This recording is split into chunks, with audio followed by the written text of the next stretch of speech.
الرحمن الرحیم۔ صحیح بخاری حدیث نمبر 511۔ مسلم بن سبیح نے مسروق سے انہوں نے حضرت عائشہ رضی اللہ تعالی عنہا سے روایت کیا ہے کہ ان کے سامنے ذکر ہوا کہ نماز کو کیا چیزیں توڑ دیتی ہیں۔ لوگوں نے کہا کہ کتا، گدھا اور عورت بھی نماز کو توڑ دیتی ہے جب سامنے آ جائے۔ حضرت عائشہ رضی اللہ تعالی عنہا نے فرمایا کہ تم نے ہمیں کتوں کے برابر بنا دیا، حالانکہ میں جانتی ہوں کہ نبی کریم صلی اللہ علیہ وسلم نماز پڑھ رہے تھے۔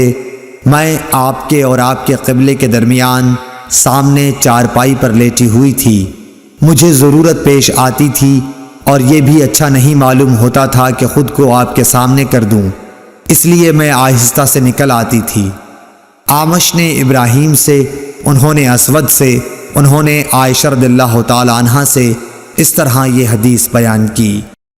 اللهم صل على محمد وعلى آل محمد كما صليت على إبراهيم وعلى آل إبراهيم إنك حميد مجيد اللهم بارك على محمد وعلى آل محمد كما باركت على إبراهيم وعلى آل إبراهيم إنك حميد مجيد